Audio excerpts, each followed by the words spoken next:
Ry havana, faly miarabantsika rehetra amin'ny anaran'ny Tompo. Anio sy alarobia 20 May dia fifaliana mandrakariva amin'ny fifaliana mandrakariva no hitsidiana antsika rehetra isa-tokantrano. Izao arivo izao isika dia hiaraka isaotra sy hideran'Andriamanitra ary hiaraka iombom-bavaka hanomana ny saina mba-panahy antsika hahatsiaro ny fanomezan-dehibe dia nihery avy amin'ny fanahy masina izay nomeny Jesosy antsika. Ny volana May isika dia miombona amin'ny lohahevitra hoe mampiorina ny mino ny herin'ny fanahy masina. Ho aminareo anie ny fahasoavana sy ny fiadanana avy amin'Andriamanitra raintsika sy Jesosy Kristy Tompo. Ry havana, andeha isika hiaraka hidera sy hankalaza an'Andriamanitra amin'ny Salamo 520. Salamo 520. Amin'ny anaran'ny Tompo. Izay matoky an'i Jehova dia tahaka ny tendrombohitra ziona izay tsy mihetsika fa mitoetra mandrakizay. Tahaka ny tendrombohitra manodidina ny Jerosalema no anodidinan'i Jehova ny olony hatramin'izao ka ho mandrakizay. Fa tsy hitoetra eo amin'ny anjarany marina ny tehin'ny mpanjakan'ny ratsy fanahy. Fandrao ny marina ninditra ny tanany hanendry zava-dratsy. Jehova manaova soa amin'ny tsara sy ny mahitsy fo, fa izay mivily ho amin'ny sakely-dalana mivilivily. Dia horoahan'i Jehova miaraka amin'ny mpanao ratsy anie, fiadanana anie ho amin'ny Israely. Hiarahantsika midera ny firana 270 andininy voalohany.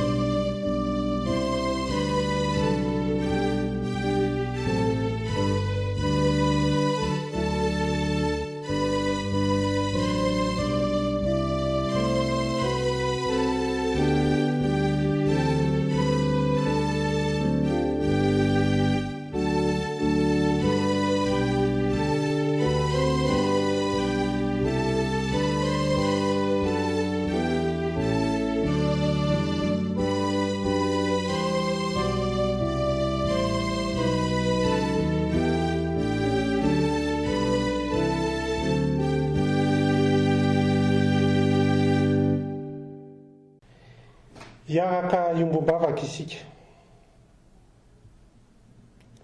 Mideranao izay Andriamanitra, eny misaotra sy mankalaza anao.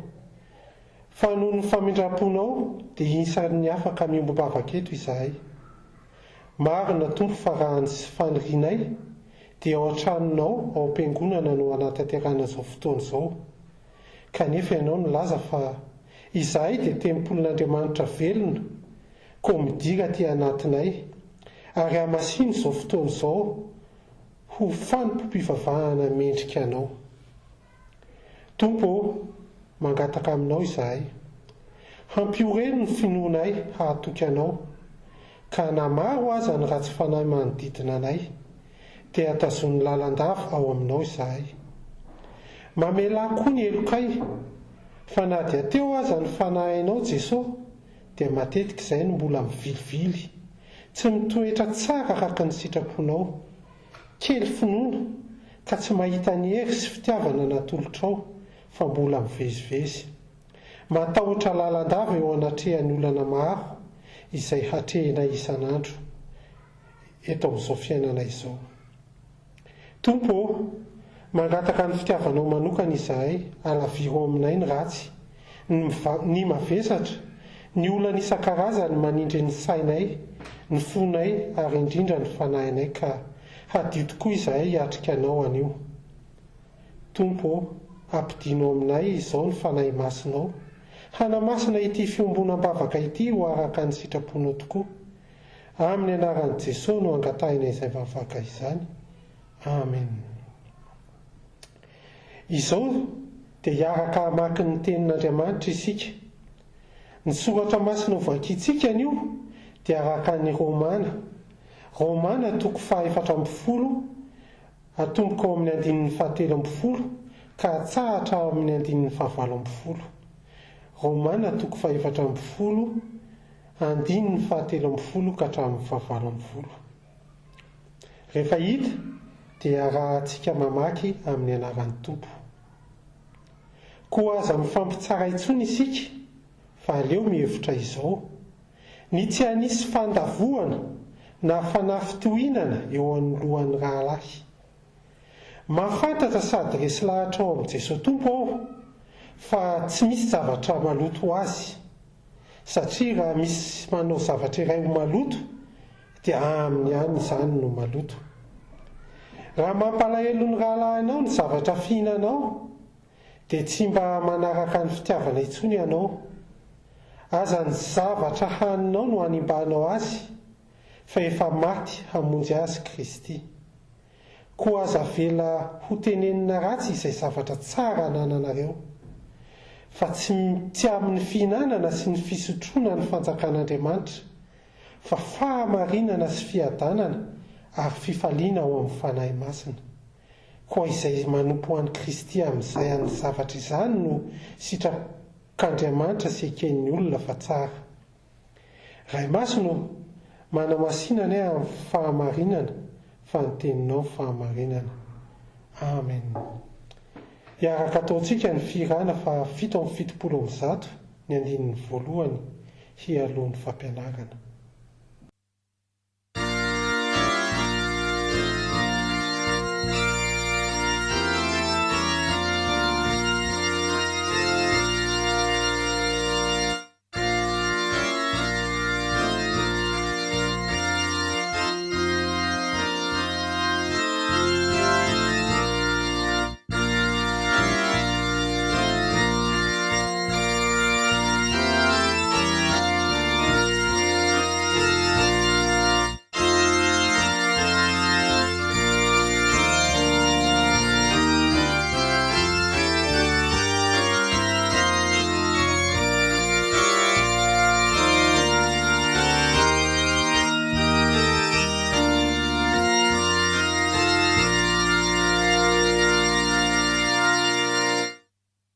Fagnaraba antsika ny afaka malala ohatra ity raha be ao anatin'ny herinandro ny fanahy masina ity. Araka ny fantamenana moa dia manaraka ny fampianarana amin'ny alalan'ny tambazotra isika.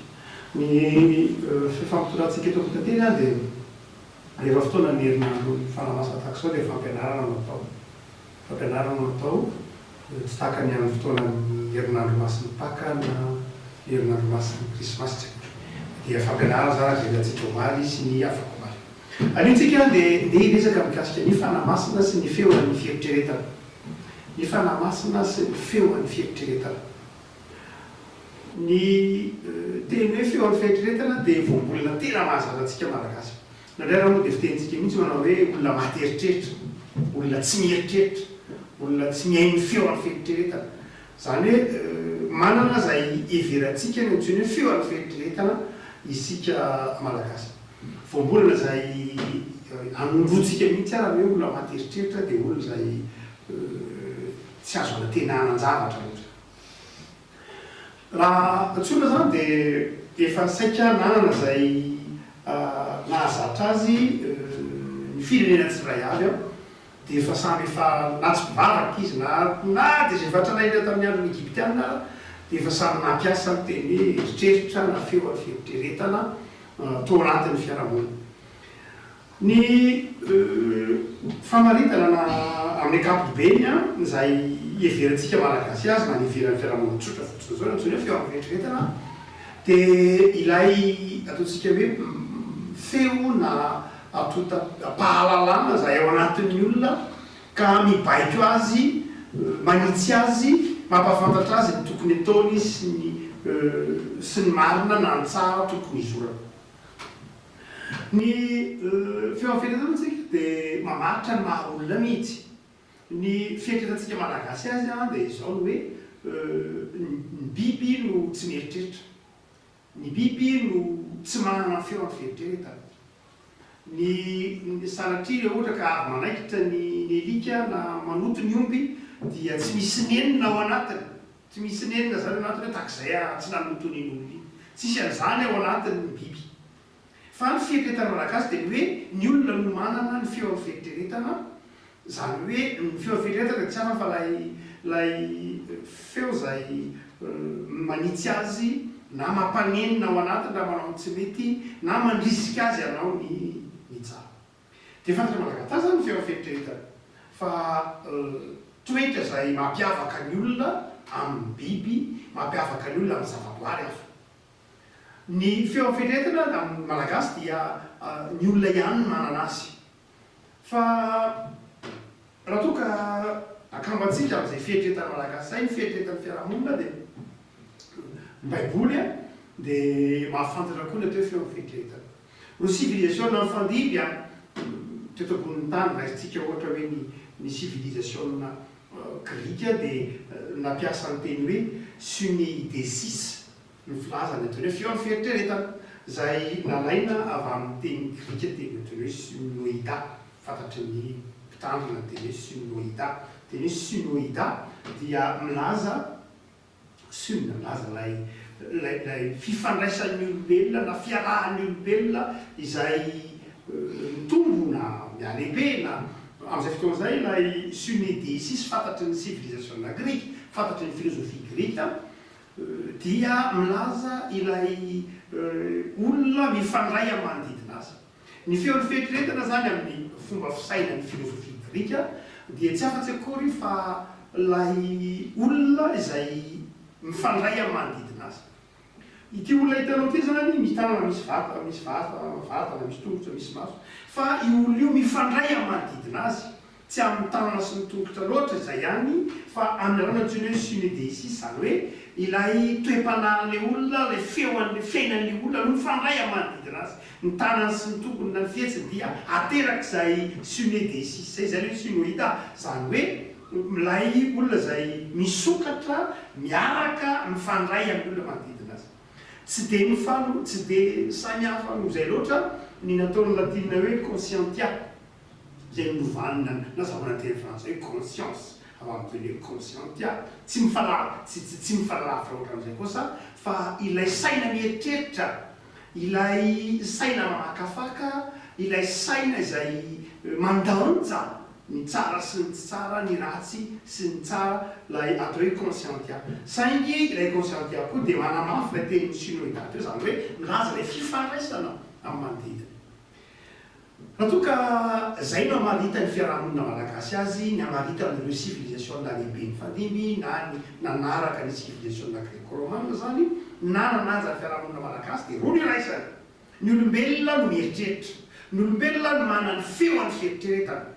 Ny feo amin'ny fieritreretan'ny olona no mibaiko na manitsy azy arak'izany. Ny soratra masina ny testamenta taloha, averina baiboly tsika tsika kristianina, dia tsy dia tena mampiasa loatra ny teny hoe Suneidesis izy, tsy dia zay loatra nampiasain'ny soratra masina ny testamenta taloha sy ny testamenta vaovao. Fa ny soratra masina ny testamenta taloha dia raha mampiasa ny teny hoe eritreritra na feo amin'ny fieritreretana dia leb na fo ny fieritreretana azy. Zany hoe ny soratra masina ny testamenta taloha, ny atao hoe eritreritra na ny atao hoe feo amin'ny fieritreretana dia mifamatotra amin'ny atao hoe fo ny fieritreretana azy. Dia falatia tsara zany ny dikany hoe fo ao amin'ny testamenta taloha. Ny testamenta vaovao dia mazava ho azy fa miresaka ny atao hoe cardia izy mitovy amin'izay any fo ihany. Ary miresaka koa izy toe-tsaina na nos, tatsika ao Romana 12:20. Zany hoe ny soratra masina dia milaza zany fa ny feon'ny fieritreretana ihany koa dia ny olona ihany manana azy. Ary soratra masina dia manazava zany fa ny feon'ny fieritreretana dia izay mivoaka avy eo amin'ny fon'ny olona. Izay mivoaka avy ao amin'ny fon'ny olona, laibo ny teny hebreo, na mivoaka koa avy ao anatin'ny sain'ny olona ny apôstôly Paoly. Zay mahatonga Paoly ny teny hoe ny antsoina hoe mibebaka dia miova saina, miova fieritreritra zany. Hafa zany ny feon'ny fieritreretan'ny olona mibebaka, ary hafa ny feon'ny fieritreretan'ny olona mbola tsy mibebaka. Soratra masina zany dia mahafantatra tsara ny atao hoe feon'ny fieritreretana. Ny feonfetrretina zany misaotra masina dia izao tsy afatry akory fa izay ao am-pon'ny olona izay baiko ny olona no atao hoe feo amin'ny feritreretana ary izay ao an-tsain'ny olona ny feo amin'ny feritreretana. Raha ohatra ka voaka kely be tsika hoe avezany feo amin'ny feritreretana amin'ny fiarahamonina tsotra dia mazava ny feo amin'ny feritreretana ny fiaviany azy. Ny fivavahana dia mampiditra zavatra ao an-tsain'ny olona zany ka manjary mahatonga fihetsiky ny fanabeazana amin'ny alalan'ny fanabeazana zany, amin'ny alalan'ny fitaizana zany, amin'ny alalan'ny finoana zany, amin'ny alalan'ny fifandraisana zany no anvozan'ny olona ny atao hoe consentia na nanvozan'ny olona ny hoe feo amin'ny feritreretana. Zany hoe ny feo amin'ny feritreretako zany amaha-olombelona tsotra fotsiny zao na maha-malagasy ahy dia izao arakaraka ny zavatra nanabeazana.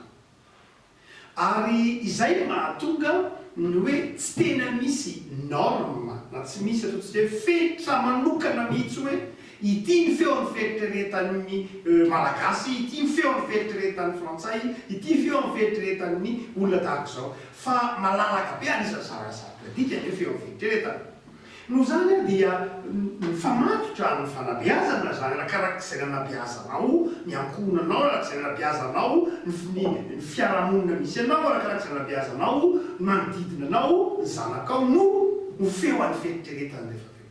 Tompona ndraiky ny feo feritreretana zany dia raha amin'ny lafiny fiarahamonina psikolojika tsotra fotsiny zao io na sosiolojika fotsiny zao dia tena ny fanabeazana sy ilay rafi-piarahamonina no manome azy. Ary dia faratsika fa misy ny feo amin'ny feritreretana iombona ny malagasy rehetra satria misy fanabeazana na misy sotoavina izay mampiombona antsika malagasy rehetra dia izay feo amin'ny feritreretana iombonana zay dia ny fiarahamonina nanome azy. Ohatra hoe raha ohatra ka misy maty ohatra na misy manjo ohatra dia na inona dia sarotra amin'ny malagasy anenjika azy ny eritreriny ny tsy fanatrehany, ny tsy fijoroany, ny tsy fandraisany anjara. Ny antony dia satria misy feo amin'ny feritreretana iombonana no lay sotoavina iombonana efa nipetraka ka maharary azy manompotsoko azy any anatiny any hoe tokony tonga tany any. Ary fialan-tsiny lava be mihitsy ny ataony manazava hoe tsy tonga tany satria misy valana retana. Misy ianao dia tsy mahazaka mihitsy tsy mandeha na dia efa misy valana retina satria mafy be ilay feo amin'ny feritreretana iombonana vokatry ilay sotoavina atao anatin'ilay fiarahamonina. Zany hoe ny firenena anankiray zany na fiarahamonina anankiray dia manana izay sotoavina iombonana izay ary sotoavina iombonana io izay miverimberina iainana anatin'ilay fiarahamonina dia manjary tonga feo amin'ny feritreretana satria tafiditra ao an-tsainy nosy ny filazana hoe Paoly azy na koa tafiditra ao am-pony ilay Ancien Testamenta taloha. No zany dia ny feo amin'ny feritreretan'ny fiarahamonina zany rehefa komalana dia izao arakarak'izay nanabeazana azy. Mety misy fiarahamonina tsy mihotsinna mihitsy eo anatrihan'ny loto ohatra satria tsy mibeazana tamin'izany izy. Misy fiarahamonina marary be mihitsy izy raha vao mahita zavatra maloto satria ilay sotoavina dia efa izay. Ny zavatra tokony adontsika zany dia hoe ny feo amin'ny feritreretantsika dia be dia be no mibaiko azy raha anatin'ny fiarahamonina. Izay no novantsika, izay anabeazana antsika, izay sotoavina mahaisika antsika dia mandrafitra ny mahaisika antsika ka manjary mampieritreritra antsika. Misaotra masina dia mbola mandeha lavitra kokoa noho izay.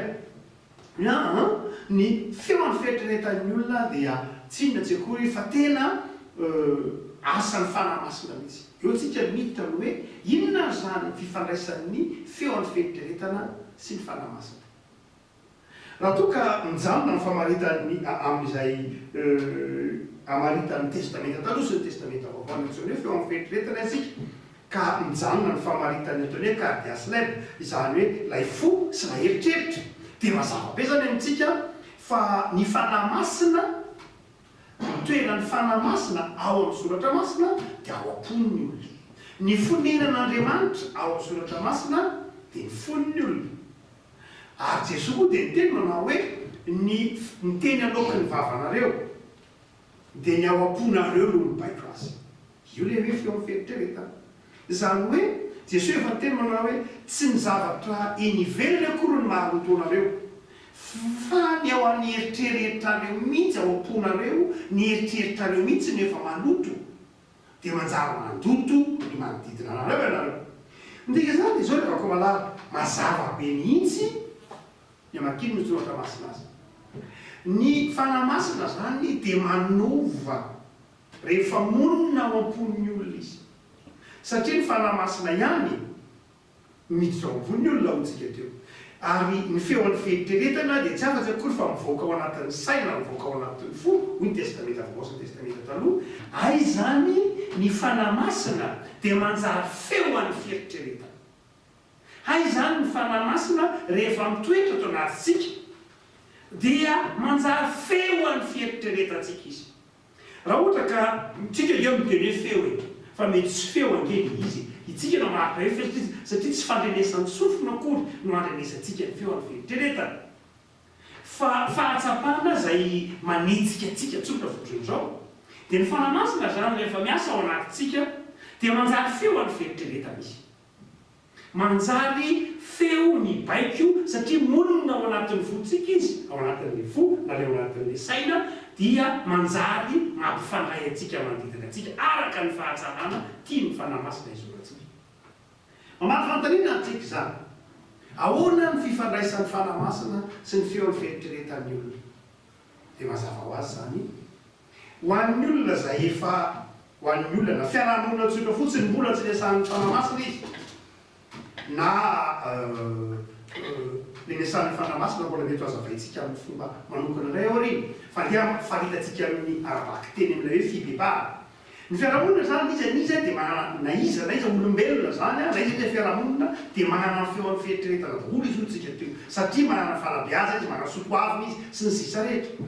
Fa rehefa niditra kosa ilay fanamasina tao anatin'ilay olona na tao anatin'ilay fiarahamonina dia mitondra fanavaozana ilay fanahan'Andriamanitra, manavao ilay fiarahamonina ilay fanahan'Andriamanitra, manavao ny olona ny fiarahan'Andriamanitra. Dia amin'izay fotoana izay tsy ny feo an'ny fieritreretan'ny fiarahamonina ihany no mibaiko ilay olona, fa ny fanamasina no mibaiko azy. Atelin'ilay fanahan'Andriamanitra, ilay feo an'ny fieritreretana maha-olombelona tsotra tokony ho izy, ka manjary ny feo an'ny fanamasina no mibaiko ilay olona. Raha ohatra zany anao ka kristianina dia izao, ny fanamasina mitoetra ao am-ponao, ao am-pontsika izy zany. Itsika manana fahazarana mieritreritra feon'ny fieritreretantsika, fa mihoatra lavitra aloha zay, ambony lavitra aloha zay ny feon'ny fieritreretantsika rehefa hitoeran'ny fanamasina isika. Dia mibitsika mangina ao anatintsika ny fanahan'Andriamanitra. Dia ilay fanahan'Andriamanitra lasa toy ny feon'ny fieritreretana manitsy itsika. Hoy tsika manao hoe aya zany a rehefa nandray an'i Jesosy, dia ny feo an'ny fieritreretako dia manjary bitsiky ny fanamasina. Ary tsy vitany hoe bitsiky ny fanamasina, fa herim-panahy mihitsy mahatonga anatanteraka izay sitrapon'Andriamanitra. Io anton'io no mahatonga ny antsoina hoe etika kristiana. Mahatonga hoe etika kristiana zany dia izao, ilay fanahy masin'Andriamanitra zany rehefa mitoetra ao am-poko, mitoetra ao amin'ilay fiarahamonina dia miasa izy, lasa feo an'ny fieritreretana izy. Ary hoy tsika hoe ilay synoida zany hoe ilay teny grika hoe milaza hoe ny feo an'ny fieritreretana dia manjary fihetsika. Dia amin'izay fotoana izay ilay fanahy masina zany rehefa miasa ao amin'ny foko, ao amin'ny fiainako, dia manjary lasa feo an'ny fieritreretana imbonana, dia manjary lasa toetra kristiana. Dia tsisy mametraka fanontaniana intsony zao amin'ny kristiana. Raha samy kristiana zao miarabely toetra vatakatsaka samy kristiana, dia atao avy eo manoloana ny fanatrana. Dia na tsisy fanabeazana azy, mazava ho azy misy moa fanabeazana, fa avy hatrany dia mitovy ny fihetsiky ny kristiana.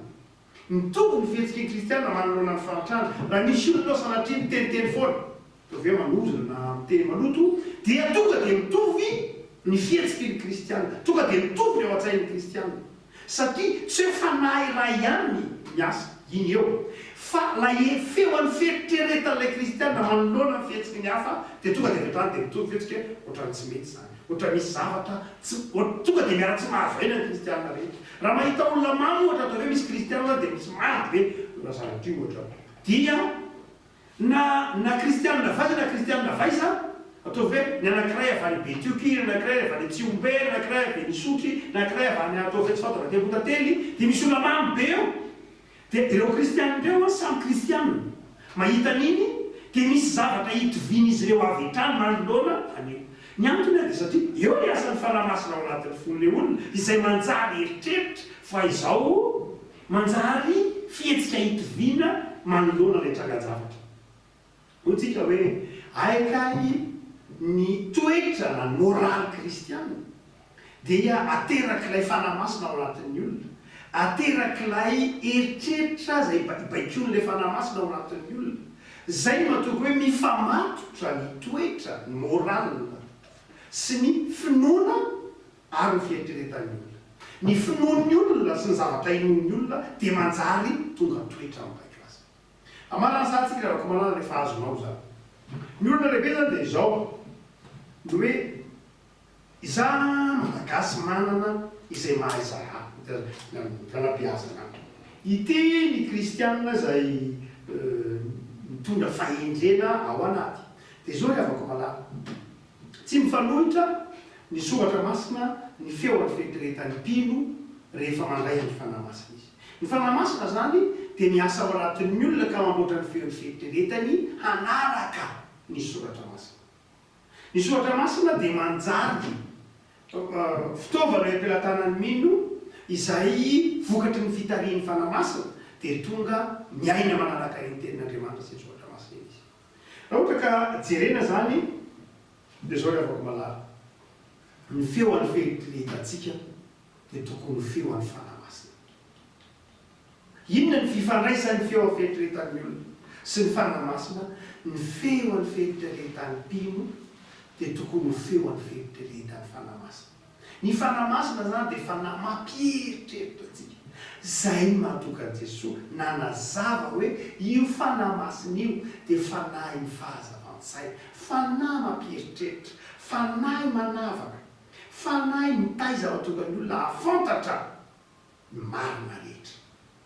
Noho zany dia izao ny feo an'ny fieritreretan'ny mpino zany dia zava-dehibe avako malala. Ny mpino zany dia tokony ho iaino hatrany bitsiky ny fanamasina amin'ny alalan'ny feo an'ny fieritreretany, amin'ny alalan'ny bitsiky ny fanamasina ao anaty. Fa ho ihany hoe diva marina sika na mamarana sika ny olona lehibe dia izao, ny olona lehibe amintsika mpino dia izao na fiarahamonina dia izao miady izy, miady. Inona hoe miady? Misy ny feo an'ny fieritreretana zay bitsiky ny fanamasina na lay sotoavina zay ao anatin'ny olona miady hanao tsara ao anatiny. Eo kosa nefa ny misy lafin-javatra maro samihafa ety ivelany mibaiko azy koa hanao zavatra mifanohitra amin'ilay ao anatiny, lay tsara ao anatiny. Dia inona ny vahaolana? Io efa tenen'i Paoly amin'ny Romanina toko 7. Hoy Paoly amin'ny Romanina toko 7. Tsy ny tsara zay sitrako no ataoko fa ny ratsy zay tsy sitrako. Fantatro tsara lay tsara hoy Paoly. Ao amin'ny eritreritra fantatro tsara hoe ty le tsara. Ao amin'ny eritreritra ao rehefa mijery ety ivelany dia fantatro hoe ratsy tsy tokony ataoko. Fa ny olana hoy ny apôstôly Paoly dia izao tsy vitako ny manao lay tsara ary lay ratsy any no ataoko. Tsy ny tsara zay sitrako no ataoko fa ny ratsy zay tsy sitrako. Dia rehefa manao lay ratsy zay tsy sitrako hoy Paoly amin'ny Romanina toko 7 dia manenina, indrisy olo-mahantra. Zay lay feo an'ny fieritreretana ny avako malala.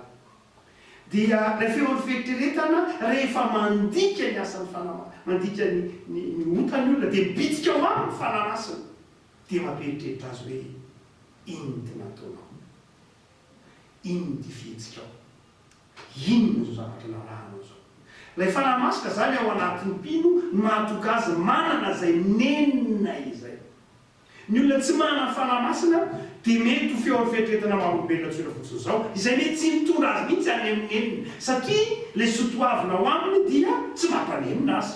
Mety misy olona lamaody eo aminy ny tsatatra ohatra hoe tsy mampanenina azy mihitsy ny ohatra hoe mangalatra zanatria tsisy an'izany aloha manalay ohatra fotsiny eto dia miteny fotsiny hoe tsy manendrika any eritreritro.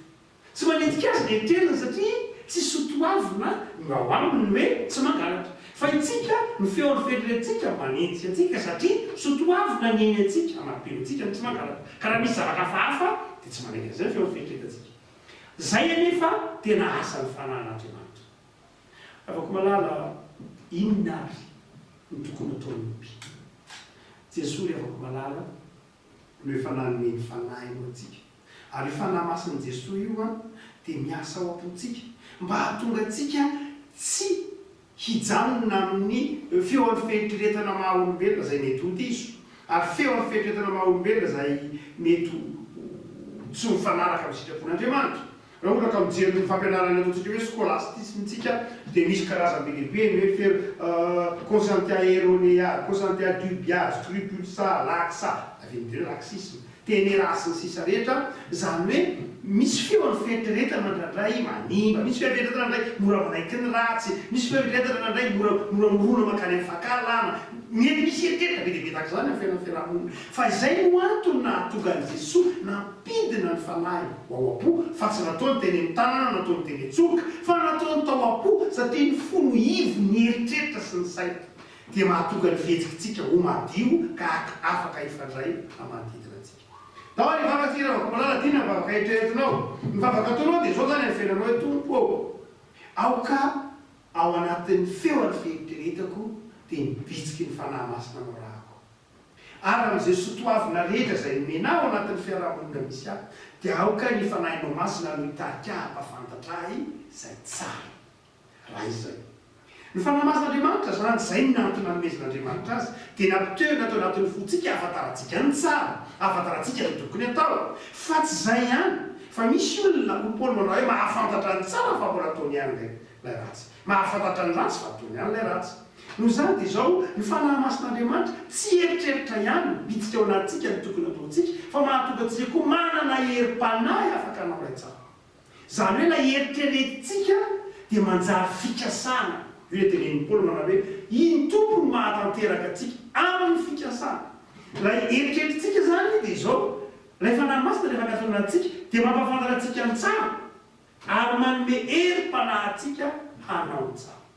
Dia tsy vitan'izay ihany, fa raha ohatra ka resy itsika ka manao ilay ratsy sanatria dia izao mahay mibebaka isika. Ilay fanahy masin'Andriamanitra manjary feon'ny fiheritreretana atao anatintsika ka mahatonga antsika mibebaka raha sanatria mienjery.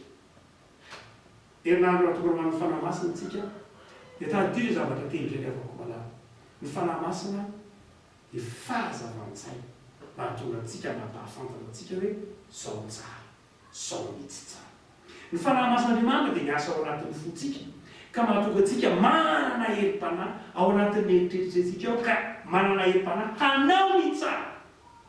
Ny fanahy masin'Andriamanitra ao anatintsika dia fanahy izay mampirisika antsika hibebaka, mahatonga ny fontsika voatsinjotsindrona, mahatonga ny eritreretintsika voatsinjotsindrona rehefa miala amin'ilay sitrapon'Andriamanitra. Barakisika. Andriamanitra soranao zay no fitiavanao sy fampiramponao soranao noho ny amin'ny ahafantaranay fa ny feon'ny fihetretam-pino dia ateraky ny asa ny fanahinao masina. Dia mila miainy ny fanahinao masina zay. Andriamanitra miteny ianao, miasa ao am-ponay, miasa ao an-tsainay. Dia aza velana mafy ny fonay tahaka ny tao leriby zay. Fa ny fonay aoka folonaky ny teninao. Ary manjary toetra zany feon'ny fanahinao masina ty anatinay zany. Manjary fifandraisanay amanodidinanay zany. Dia ndreto izay tompo mivavaka. Aoka ny fiarahamonina misy anay. Ho fiarahamonina miaino ny fanahinao masina. Aoka ny feon'ny fiheritreretan'ny fiarahamonina misy anay. Ho bakio ny fanahinao masina. Aoka ny tokantrano tsiray avy tary ny fanahinao masina. Tompo mandrafo anay. Tery izay handre ny fitariany fanahinao masina amin'izay rehetra ataonay. Anana saina may manavana, anana herim-panahy tsara ary anana fomay mibebaka eky fadiso rehefa mijery tary io izay tompo anana fanitretena jereo marary jereo samira jereo ny firenena Jesoa imborana eo afaka ampianarana hoe manao hoe ranazao ny davitra ho amasinda ny anarana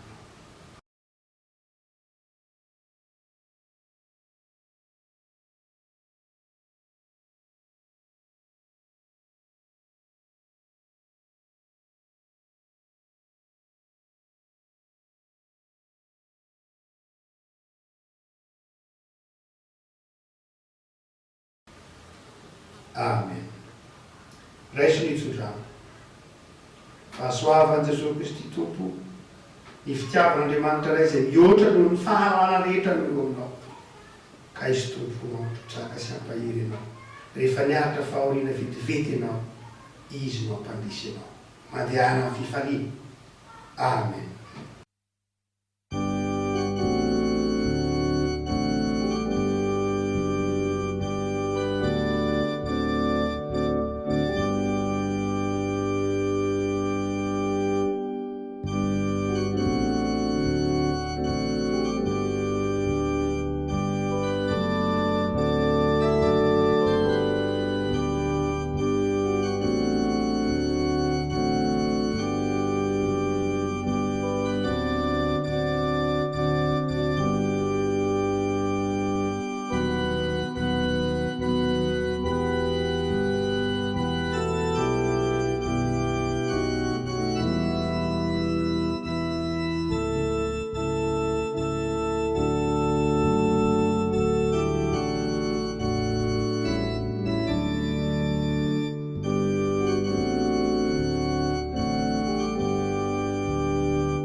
Ho Andriamanitra reny voninahitra amin'ny anaran'ny Ray sy ny Zanaka ary ny Fanahy Masina. Amen.